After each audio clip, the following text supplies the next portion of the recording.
Bonjour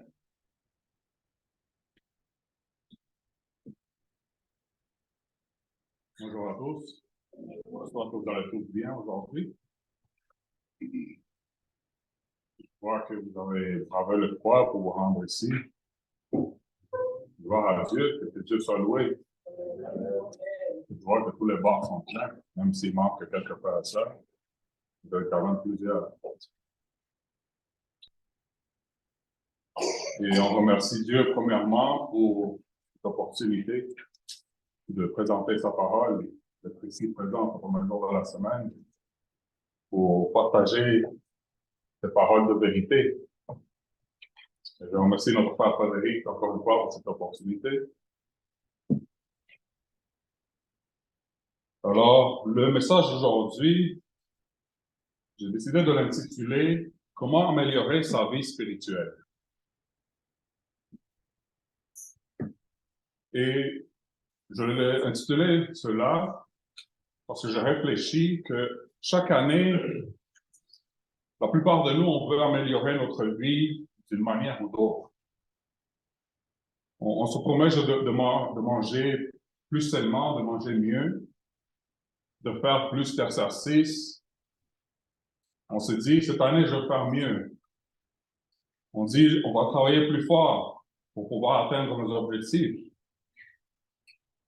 On se promet à nous-mêmes que cette année, c'est l'année où je vais pouvoir acquérir une maison plus grande, avoir une meilleure voiture.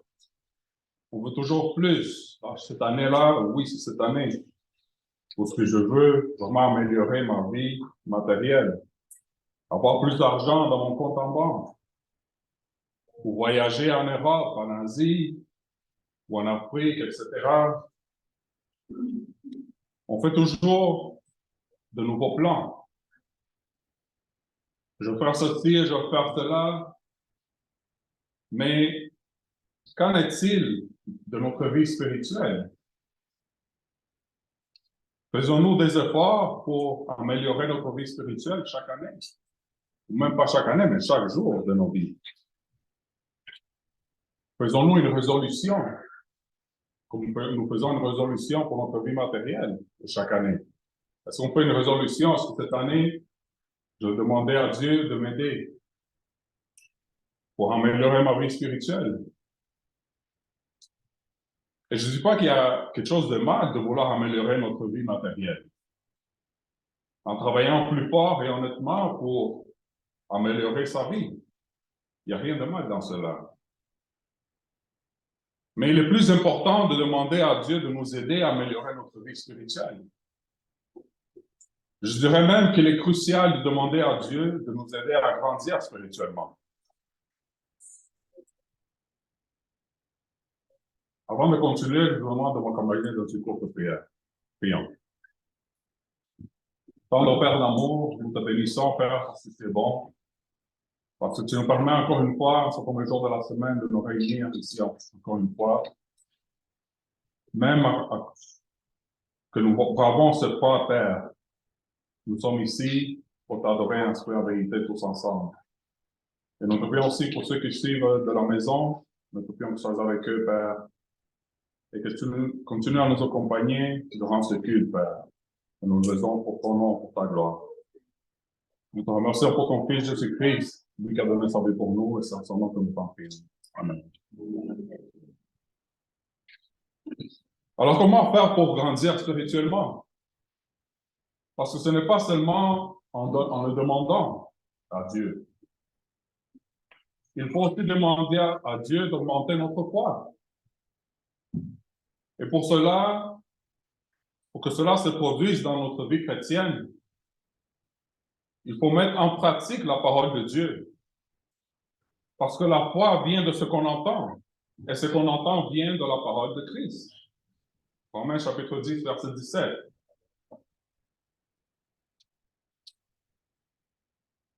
Il faut se laisser guider par le Saint-Esprit qui a été mis en nous par Dieu. La parole de vérité peut sauver nos âmes. Et tout cela nous aidera à connaître davantage notre Seigneur Jésus-Christ, notre Sauveur. Lisez avec moi, allons-y dans Jacques, chapitre 1, du verset 16 au verset 27. Tournez avec moi dans Jacques, chapitre 1, du verset 16 au verset 27 inclusivement.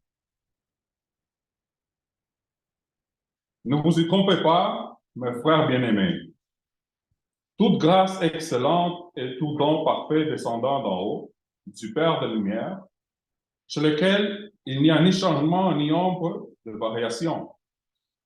Il nous a engendrés selon sa volonté, par la parole de vérité, afin que nous soyons en quelque sorte les prémices de ses créatures. Sachez-le, mes frères bien-aimés, ainsi que tout homme soit prompt à écouter, lent à parler, lent à se mettre en colère. Car la colère de l'homme n'accomplit pas la justice de Dieu. C'est pourquoi, rejetant toute souillure et tout excès de malice, recevez avec douceur la parole qui a été plantée en vous et qui peut sauver vos âmes.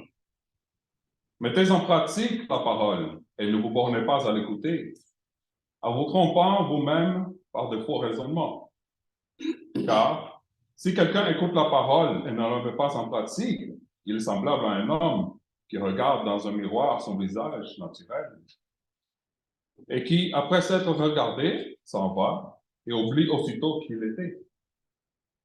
Mais celui qui aura plongé le regard dans la loi parfaite, la loi de la liberté, et qui aura persévéré n'étant pas un auditeur oublieux, mais se mettant à l'œuvre, celui-là sera heureux dans son activité. Si quelqu'un croit être religieux, sans tenir sa langue en bride, mais en trompant son cœur, la religion de cet homme est vaine. La religion pure et sans tache devant Dieu, notre Père, consiste à visiter les orphelins et les veuves dans leurs afflictions et à se préserver des souillures du monde. Parole du Seigneur. Vous êtes-vous déjà accusé d'un manque de foi? Vous êtes malade et un raisonnement naît dans votre cœur. Si je suis encore souffrant, cela est dû à un manque de foi. Vous n'aurez pas obtenu votre emploi tant désiré et une réflexion surgit dans votre pensée. Si je n'ai pas eu ce travail, cela est dû à ma petite foi.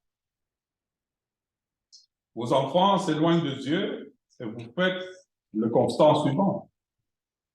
Mes enfants ne veulent pas du Seigneur car je n'ai pas assez prié avec foi.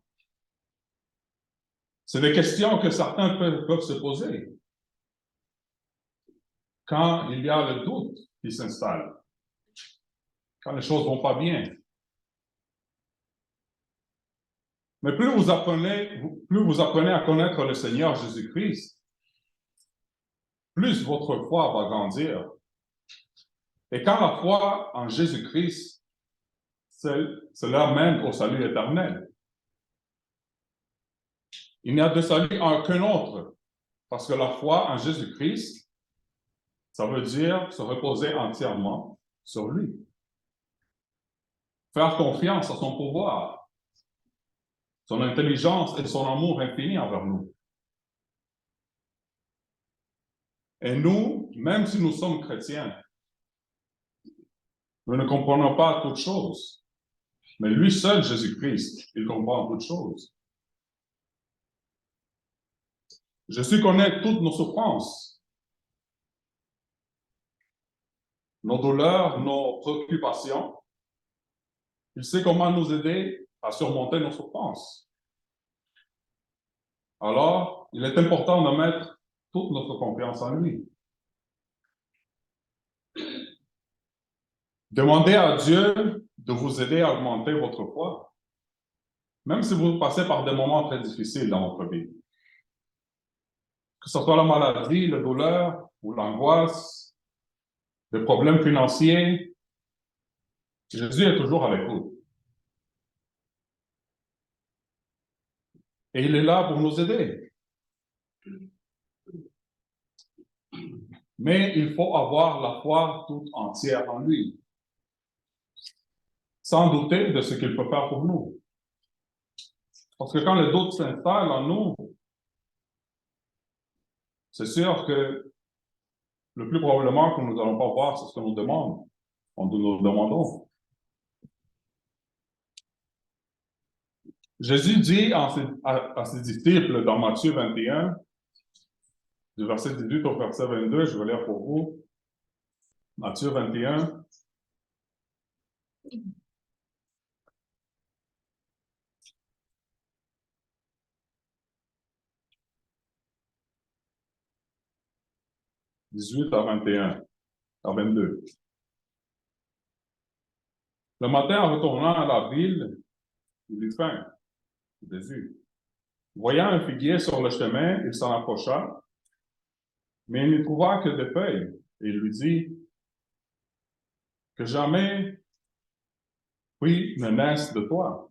Et à l'instant, le figuier sécha. Les disciples qui virent cela furent étonnés et dirent, comment ce figuier est-il devenu sec à un instant?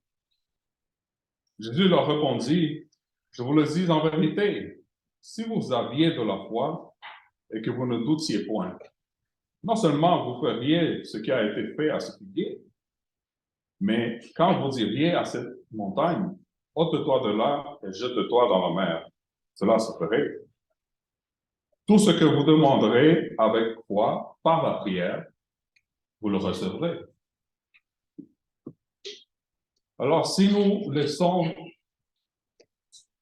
laissons dominer dans nos pensées à cause des problèmes dans nos vies, notre foi pourrait être affectée. Et je sais que ce n'est pas facile. Nous avons tous des problèmes différents dans nos vies, des préoccupations. Et je ne me mets pas dans les chaussures de personne non plus, parce que chacun a ses problèmes. Il y en a qui souffrent plus que d'autres et passent par des situations très difficiles. Des fois, ils souffrent en silence aussi. Mais Jésus est plus grand que vos problèmes et vos souffrances. Il suffit de placer toute votre confiance en lui. Alors, la santé spirituelle est beaucoup plus importante que notre santé physique. Parce que ce corps qu'on a est mortel. Ce corps, cette chair qu'on a, est juste pour un moment dans notre vie ici-bas. Il faut toujours tenir ça en compte. Parce qu'on ne sait pas le jour ou le moment où ce que Jésus viendra, ou ce que la mort va nous frapper, ou la maladie.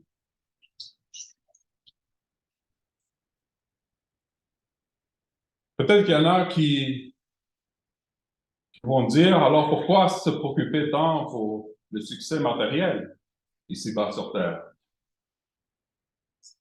Pour la réussite de nos enfants dans la vie?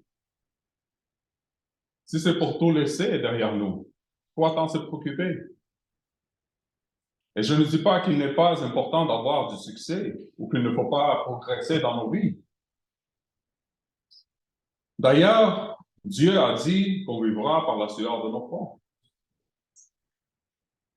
Donc, il est important de travailler. Mais il est beaucoup plus important d'assurer notre salut pour pouvoir recevoir la vie éternelle. Et c'est comme ça que nous pouvons bien enseigner à nos enfants sur Jésus-Christ, aussi leur enseigner les bonnes valeurs. Comme chaque année, il y a des connaissances, des amis qui me demandent si je fais ma résolution pour cette nouvelle année. Et honnêtement, ma réponse, elle est simple. C'est d'avoir plus de foi en Dieu et me sentir plus proche de Jésus-Christ. Et oui, on veut tous perdre un peu de poids. On veut tous être en santé. On veut être plus en forme. Être mieux placé économiquement. Voir nos enfants avoir du succès dans la vie.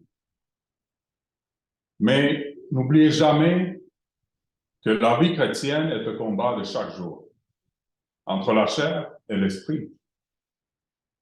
Et quand on a vraiment la foi, l'esprit gagne ce combat. Et quand on commence à perdre la foi, en même temps, on meurt spirituellement. Parce que quelqu'un qui commence à perdre la foi, c'est parce que cette personne a commencé à s'éloigner de Dieu. Peut-être que cette personne, depuis un bout de temps, avait cessé de prier régulièrement. Peut-être que cette personne venait de moins en moins à l'église. Peut-être que cette personne ne participe plus au repas du Seigneur. Cette personne s'est refroidie. Et le monde de ses convoitises ont commencé à gagner son âme. Cette personne a besoin de prière. Il a besoin qu'on soit là pour cette personne, pour lui. Il a besoin d'être secouru de l'emprise du malin.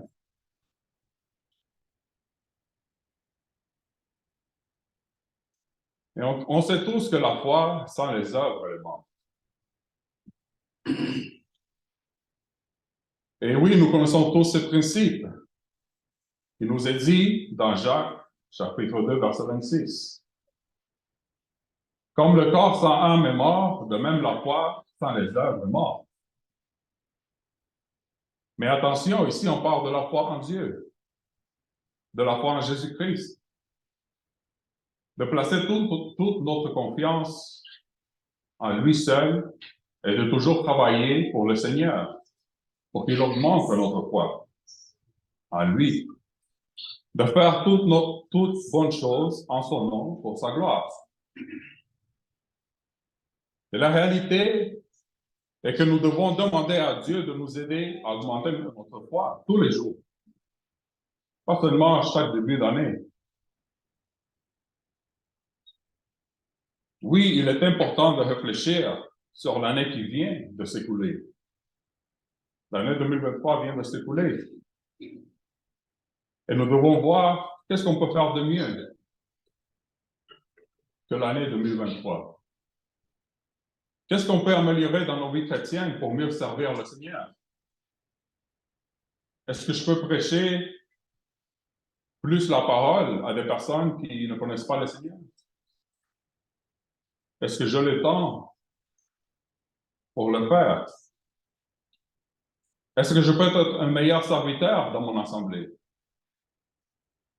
Est-ce que je peux aider un frère ou une sœur qui est dans le besoin? Tout cela nous aide à fortifier notre foi. Parce que quand on travaille pour le Seigneur, lui, il nous aide en retour. Et des fois, on ne se rend même pas compte qu'il nous a aidés ou qu'il nous a bénis. Alors, il est important d'être toujours reconnaissant envers lui. Même quand les choses vont mal. Parce que lui, il connaît tout.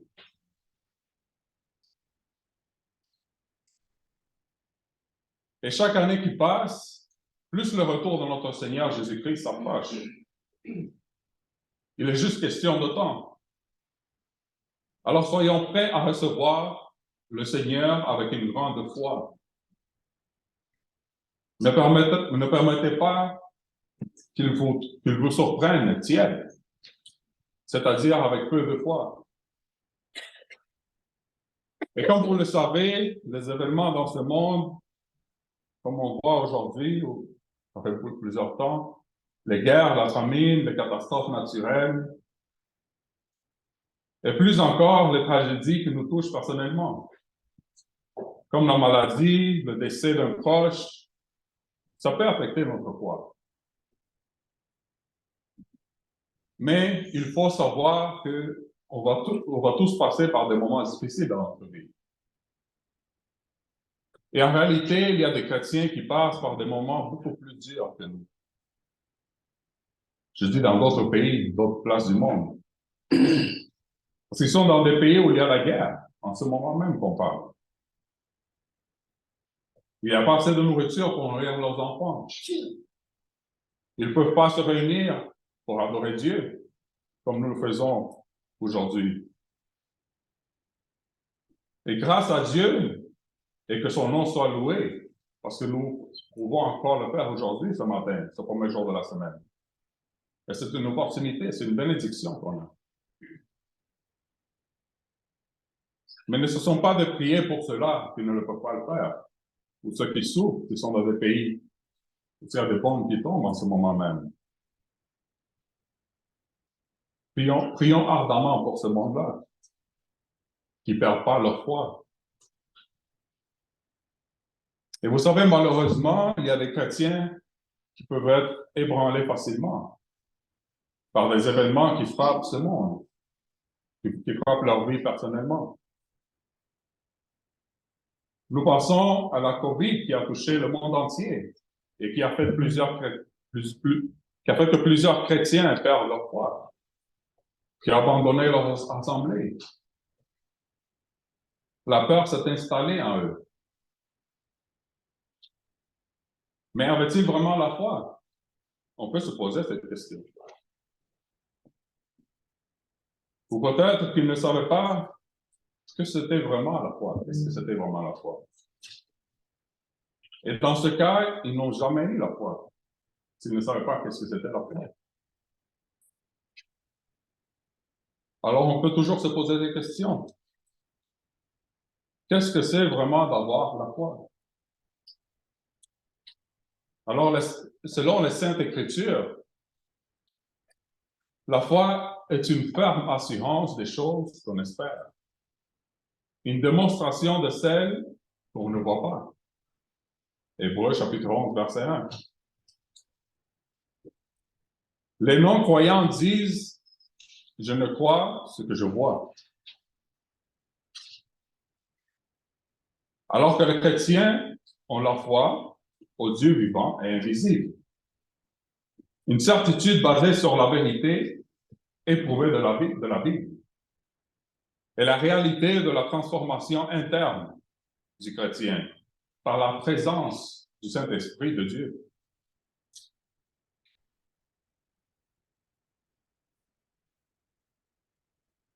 Et la foi est obligatoire. Et c'est ici ce commandement, que nous croyons au nom de son Fils Jésus-Christ et que nous nous aimions les uns les autres, selon le commandement qu'il nous a donné. Combien de Jean, chapitre 3, verset 23. L'apôtre Pierre a dit dans 2 de Pierre, chapitre 1, verset 1, il dit, « Simon Pierre, serviteur et apôtre de Jésus-Christ, à ceux qui ont reçu en partage une foi du même prix que la nôtre, par la justice de notre Dieu et du Sauveur Jésus-Christ. » Nous pouvons lire au complet, si vous le suivez avec moi, dans 2 Pierre,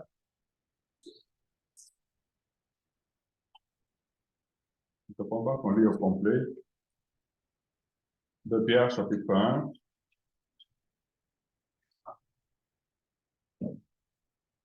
Deuxième de Pierre, chapitre 1, du verset 1 jusqu'au verset 11.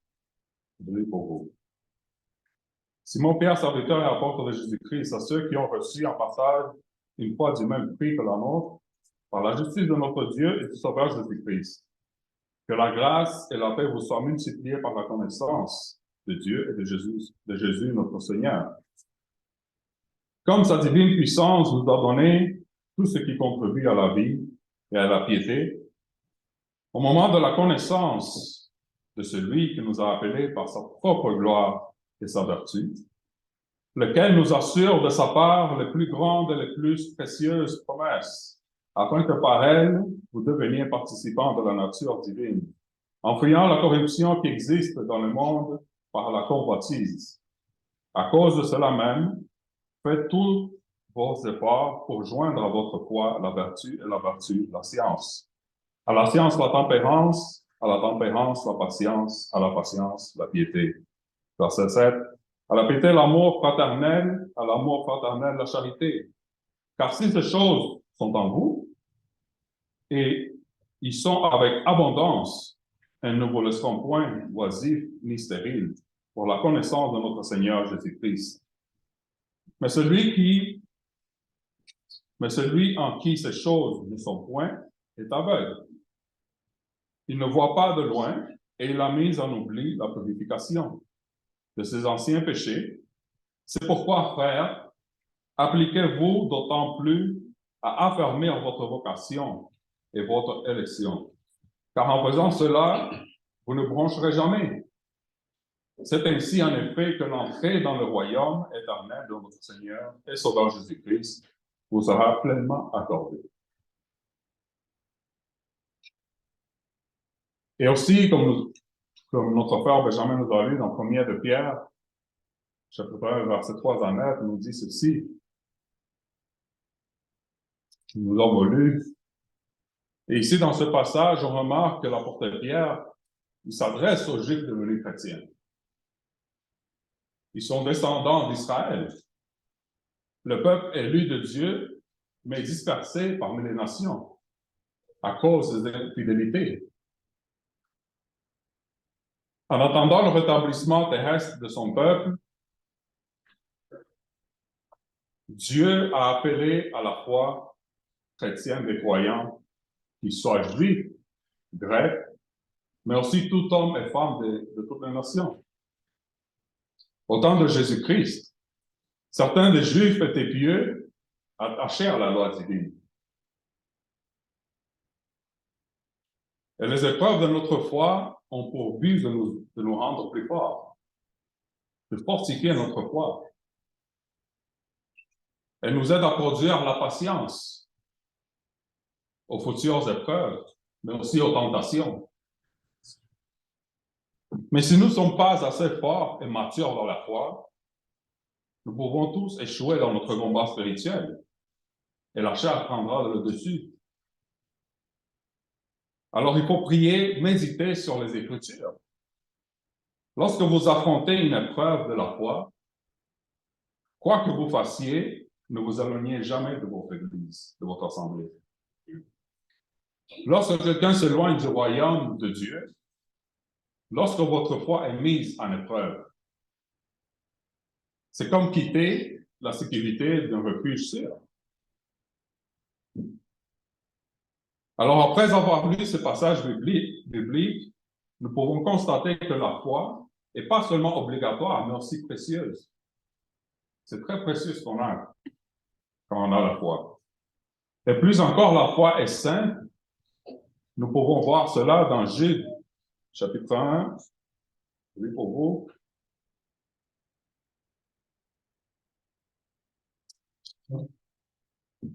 Jude 1, du verset 20 à 21. Pour vous, bien-aimés, vous édifiant vous-même sur votre très sainte foi, et priant par le Saint-Esprit, et maintenez-vous dans l'amour de Dieu, en attendant la miséricorde de notre Seigneur Jésus-Christ pour la vie éternelle.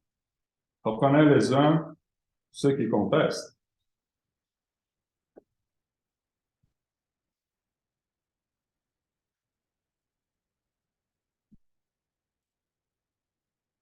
Nous pouvons aussi dire que la foi est rare. Nous pouvons dire quand même cela.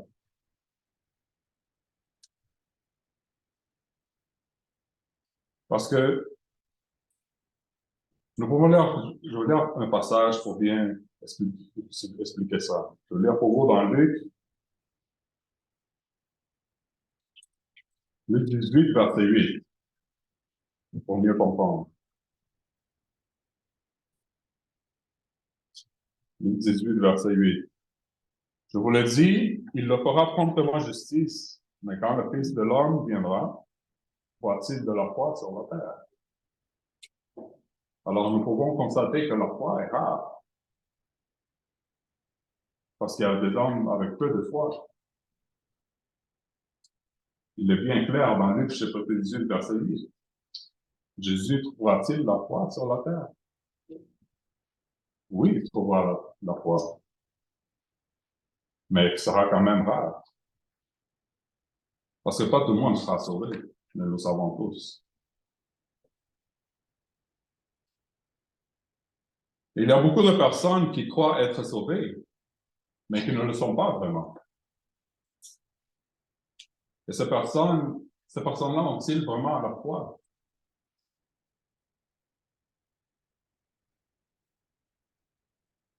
Jésus a dit dans Matthieu, chapitre 7,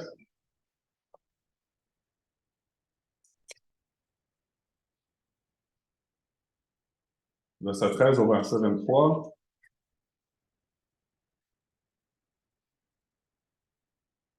« Entrez par la porte étroite, car large est la porte. Spacieux est le chemin qui mène à la perdition, et il y en a beaucoup qui entrent par là. Mais étroite est la porte, resserré est le chemin qui mène à la vie, et il y en a peu qui la trouvent. Gardez-vous des faux prophètes, ils viennent à vous en vêtements de brebis, mais au-dedans, ce sont des loups ravisseurs. Vous le reconnaîtrez à leurs fruits. Cueille-t-on des raisins sur des épines ou des figues sur des chardons? Tout bon arbre porte de bons fruits, mais le mauvais arbre porte de mauvais fruits. Un bon arbre peut porter de mauvais fruits, ni un mauvais arbre porter de bons fruits. Tout arbre qui ne porte pas de bons fruits est coupé et jeté au feu. C'est donc à leurs fruits que vous le reconnaîtrez. Ceux qui me disent Seigneur, Seigneur n'entreront pas tous dans le royaume des cieux, mais celui-là seul qui fait la volonté de mon Père qui est dans les cieux. Plusieurs me diront en ce jour-là, Seigneur, Seigneur, n'avons-nous pas prophétisé par ton nom? N'avons-nous pas chassé des démons par ton nom? Et n'avons-nous pas fait beaucoup de miracles par ton nom? Alors, je leur dirai ouvertement, je ne vous ai jamais connu. Retirez-vous de moi, vous qui commettez l'iniquité.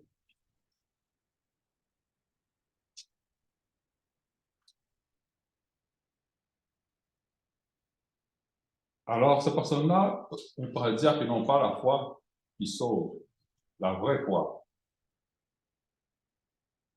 Quand Christ reviendra, la foi sera encore plus rare. Alors que votre cœur ne se trouble point. Croyez en Dieu et croyez en moi. Jean chapitre 14, verset 1. Alors, d'où vient notre foi en Christ? C'est un don de Dieu, bien sûr. Car c'est par la grâce que vous êtes sauvés, par le moyen de la foi. Et cela ne vient pas de vous, c'est le don de Dieu. Ce n'est point par les œuvres afin que personne ne se glorifie. Jésus-Christ est le don de Dieu. Nous qui sommes pécheurs, il s'est humilié lui-même pour nous, gratuitement. Par la grâce qui m'a été donnée, je dis à chacun de vous de n'avoir pas de lui-même une trop haute opinion, mais de revêtir des sentiments modestes, selon la mesure de foi que Dieu a départie à chacun. Romains chapitre 12, verset 3. Et pour conclure,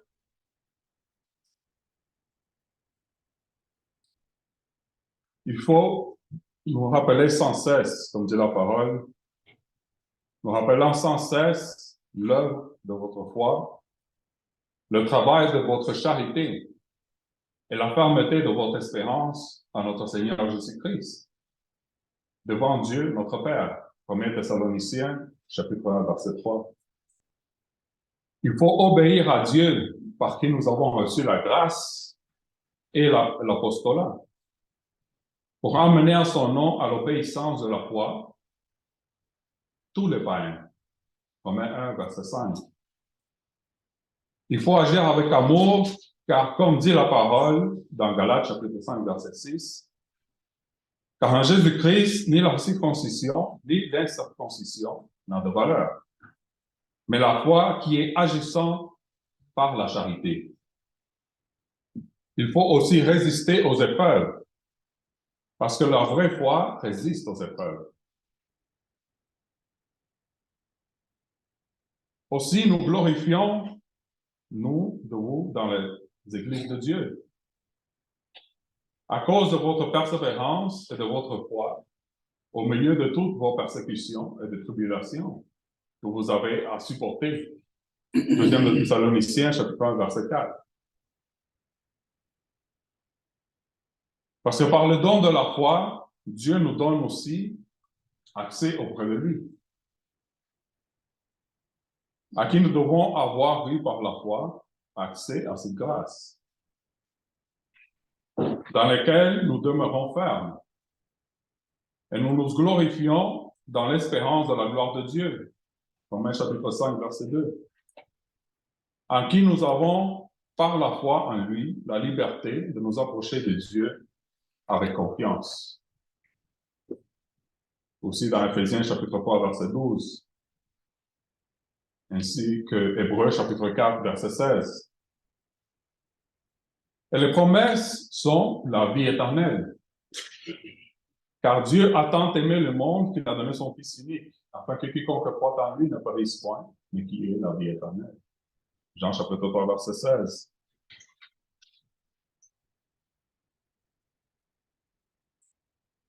En vérité, je vous le dis, celui qui écoute ma parole et qui croit à celui qui m'a envoyé a la vie éternelle.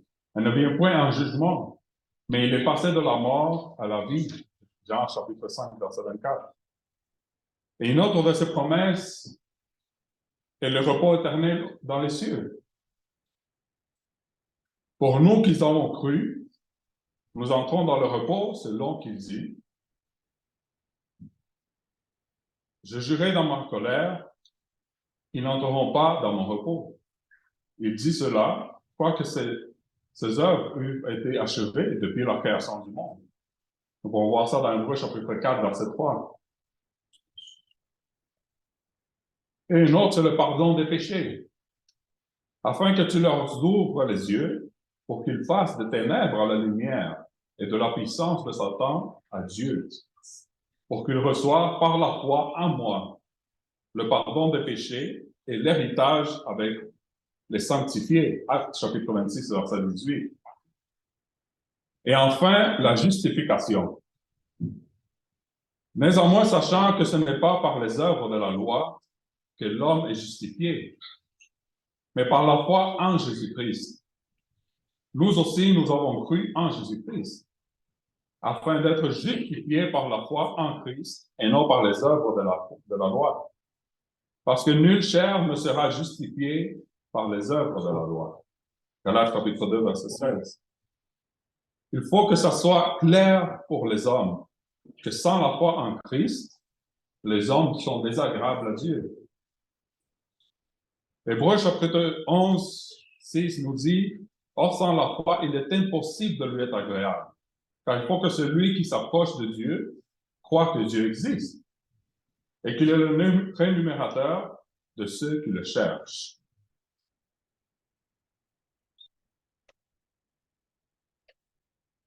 Le deuxième de Corinthiens, chapitre 13, verset 5 nous dit, « Examinez-vous vous-même pour savoir si vous êtes dans la foi.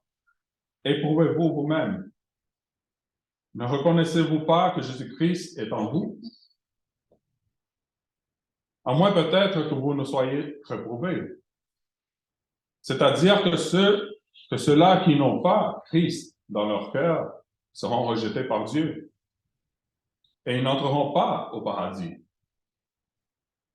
Alors craignons donc, tandis que la promesse d'entrer dans son repos subsiste encore. Qu'aucun de vous ne paraisse être venu trop tard. Car cette bonne nouvelle nous a été annoncée aussi bien qu'à eux, mais la parole qui leur fut annoncée ne leur servit de rien, parce qu'elle ne trouva pas de foi chez ceux qui l'entendirent. Hébreux chapitre 4, 1 à 2. Et ici, on peut remarquer que les chrétiens hébreux sont exhortés à ne pas être incrédules, comme les Juifs qui n'entrèrent pas en terre promise. La terre promise qui était comme une préfiguration du paradis. Et pour terminer, je vous laisse avec cela.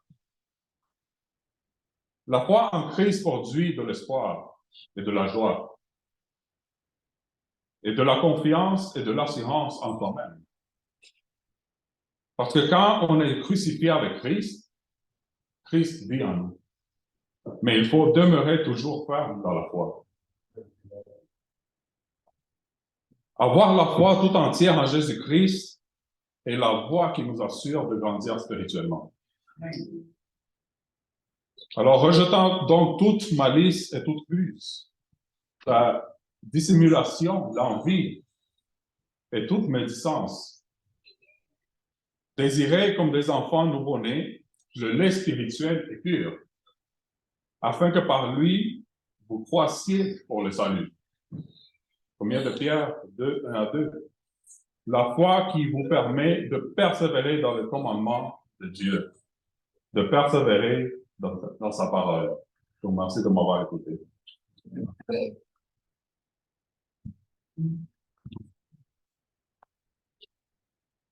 Nous allons chanter le chant d'appel. Après, nous allons prier.